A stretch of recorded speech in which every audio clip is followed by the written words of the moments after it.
जो बुराई अंधेरे में छिपकर आई है उसे वापस जाना होगा। जिसने ये खेल शुरू किया है वही इस आग में जलेगा। मरण क्रिया का अंत मौत से ही होता है। कुछ दिन बाद सुबह का माहौल शांत दिखाई देता है। साक्षी अपने घर में अपनी सहेली बिंदिया के साथ बैठी है। दोनों साथ में चाय पी रही हैं। कुछ ही देर बाद साक्षी के सिर में तेज दर्द उठता है। वो दर्द से परेशान होकर उठती है, लेकिन तभी उसके शरीर में झटके आने लगते हैं। बिंदिया तुरंत उठती है और साक्षी को संभालने के लिए आगे बढ़ती है। साक्षी, क्या हुआ तुझे? अपनी आंखें खोल। राघव, जल्दी बाहर आओ। देखो साक्षी को क्या हो गया है। राघव अपने कमरे से भागता हुआ बाहर आता है। साक्षी, ये अचानक कैसे गिर गई? अभी कुछ देर पहले ही तो ये बिल्कुल ठीक थी और हंस रही थी। मुझे कुछ नहीं पता राघव। अचानक पूरी तरह से कांपने लगी और इसका शरीर बर्फ के जैसा बहुत ठंडा हो रहा है। तुम जल्दी से अंदर जाकर थोड़ा पानी लाओ। मुझे इसे उठाकर बिस्तर पर ले जाने दो। पता नहीं इसे कौन सी भयानक बीमारी हो गई है। बिंदिया रसोई में चली जाती है। राघव साक्षी को अपनी गोद में उठाता है और उसे अंदर ले जाता है। रात हो जाती है। साक्षी अपने बिस्तर पर सो रही है। उसकी आंखें सूजी हुई लग रही हैं और राघव उसके पास बैठा हुआ परेशान है। बिंदिया उसके पास खड़ी होकर राघव को दिलासा दे रही है। तभी उसकी नजर बिस्तर के एक पाए पर जाती है। वहां लाल धागा बंधा हुआ दिखाई देता है। बिंदिया नीचे झुककर ध्यान से देखती है। वहां लाल धागे से बंधा हुआ काले कपड़े का एक छोटा सा गुच्छा रखा होता है। राघव, जरा इधर देखो। ये बिस्तर के नीचे क्या छुपा था? राघव उसे देखता है। ये क्या चीज है? ये हमारे घर में और साक्षी के बिस्तर के नीचे कैसे आई? ये कोई साधारण चीज नहीं है राघव। ये काला जादू है। किसी ने हमारी साक्षी पर मारण क्रिया की है। ये इंसान को धीरे धीरे बीमार करके मार डालती है। तुम ये कैसी पागलपन वाली बातें कर रही हो?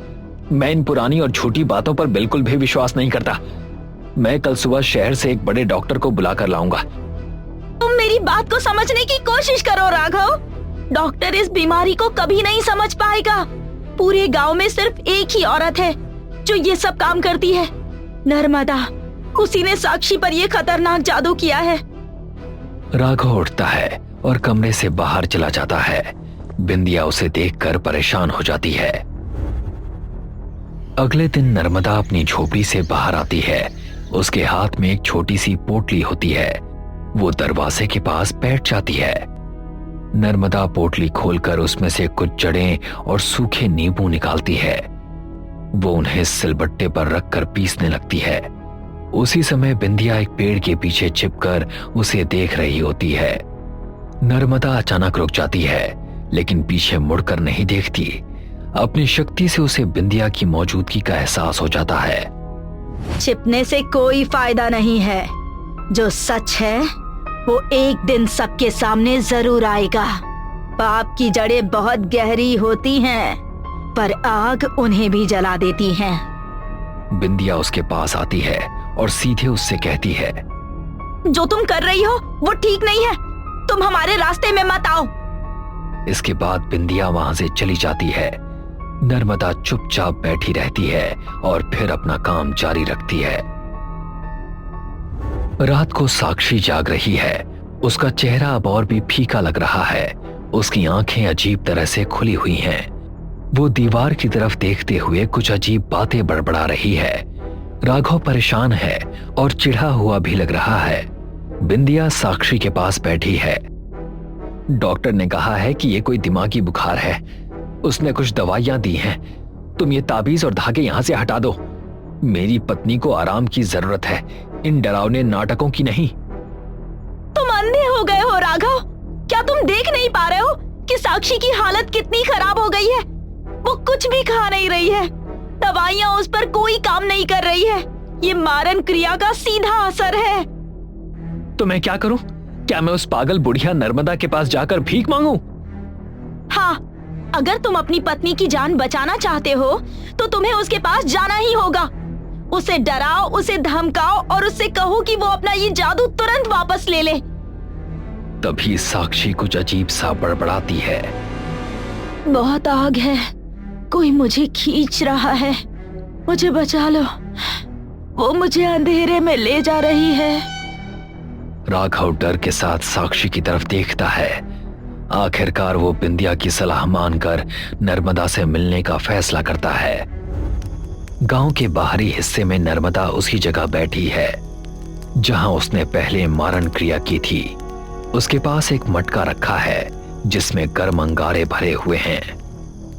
राघव हाथ में लकड़ी का डंडा लेकर उसके पास आता है। वो डंडा नर्मदा की तरफ तान देता है, लेकिन नर्मदा की आंखों में डर का नाम निशान नहीं होता। तुम्हारी हिम्मत कैसे हुई मेरे घर में ये काला जादू करने की? मेरी साक्षी ने तुम्हारा क्या बिगाड़ा है? अपना जादू अभी वापस लो, वरना मैं तुम्हारी जान ले लूंगा।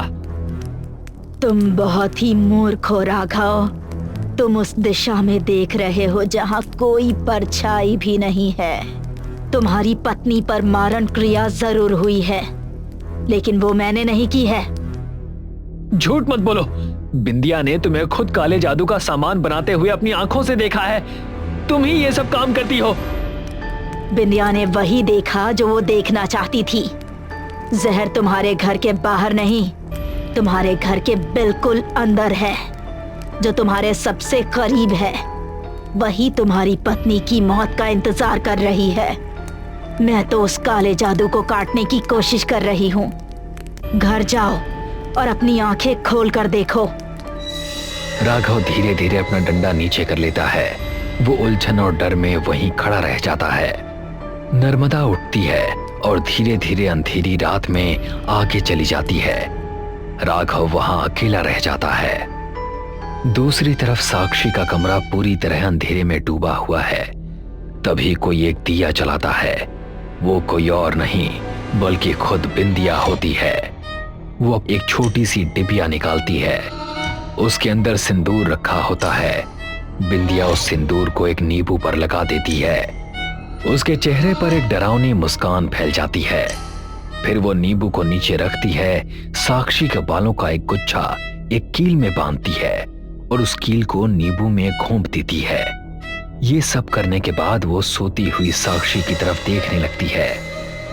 बेचारी साक्षी, तू हमेशा मेरे और राघव के बीच में रही। राघव मेरा था और हमेशा मेरा ही रहेगा। बस आज की रात और कल सुबह तेरा खेल पूरी तरह खत्म हो जाएगा। ये मारण क्रिया कभी खाली नहीं जाती। बुढ़िया नर्मदा को तो मैंने फंसा दिया है। सारा गांव उसी को मारेगा और मैं राघव की पत्नी बनकर इस घर पर राज करूंगी। अब तुझे कोई नहीं बचा सकता। वो दिया बुझा देती है और जल्दी से वो शापित नींबू साक्षी के तकिए के नीचे सरका देती है। उसी पल साक्षी नींद में ही घुटने लगती है। बिंदिया उसे दर्द में तड़पता देखकर बुरी तरह से मुस्कुराती है। तभी दरवाजा जोर से खुलता है और कोई बिंदिया के हाथ पकड़कर उसे कमरे से बाहर खींच लेता है। वो कोई और नहीं नर्मदा होती है। मैंने कहा था ना, पाप अंधेरे में छिप नहीं सकता। तेरा गंदा खेल अब खत्म हो गया है लड़की। बुढ़िया, तू यहाँ कैसे आई? छोड़ मेरा हाथ। तू मेरी योजना को खराब नहीं कर सकती। तूने मारण क्रिया करके बहुत बड़ी गलती की है। ये विद्या मौत मांगती है। अगर शिकार बच जाए तो ये जादू करने वाले को ही खा जाती है। मैंने तेरा जादू पलट दिया है। तभी राघव भी जल्दी से घर के अंदर आता है। वो देखता है कि नर्मदा बिंदिया को पकड़े हुए है। अब राघव को सच्चाई समझ में आ जाती है। वो तुरंत साक्षी के बिस्तर को देखता है और वहां उसे वो शापित नींबू मिल जाता है। इसके बाद राघव नर्मदा की मदद करता है और दोनों मिलकर बिंदिया को घर से बाहर निकालते हैं। राघव बिंदिया को खींचते हुए आंगन में ले आता है। नर्मदा उसके पीछे पीछे आती है और लगातार मंत्र बोलती रहती है। तुमने ऐसा क्यों किया बिंदिया? साक्षी तुम्हें अपनी सगी बहन से भी ज्यादा प्यार करती थी। तुमने उसे जान से मारने की कोशिश क्यों की? क्योंकि मैं तुमसे प्यार करती थी। साक्षी ने मेरे सपने छीन लिए। वो इस घर और तुम्हारे प्यार के लायक बिल्कुल नहीं है। जो मेरा है वो मुझे मिलना ही चाहिए था। ये सुनते ही राघव बिंदिया को थप्पड़ मार देता है। लेकिन तूने जो रास्ता चुना वो सीधा नर्क की तरफ जाता है। मैंने जंगल में जो पुतला जलाया था वो साक्षी का नहीं बल्कि तेरे इस काले जादू का था। मैंने उस बीमारी का रास्ता बदल दिया है। तभी बिंदिया के गले में घुटन भरा दर्द उठने लगता है। वो दर्द से अपना ही गला पकड़ लेती है।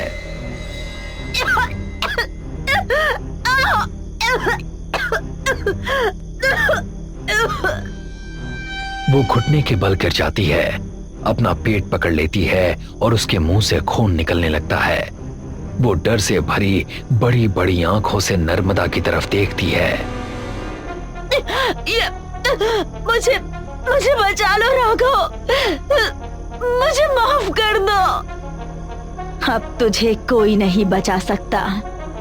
मारण क्रिया जब लौटती है तो वो अपना बदला पूरा करके ही शांत होती है। तेरी लालच ही तेरी मौत बन गई है। बिंदिया घुटन से तड़पने लगती है, उसके मुंह से खून निकलता है और वो जमीन पर गिर जाती है। अगले दिन साक्षी की आंख खुलती है। अब वो पहले से ठीक और स्वस्थ लग रही है। राघव उसके पास आता है और उसे कसकर गले लगा लेता है। साक्षी, तुम बिल्कुल ठीक हो गई।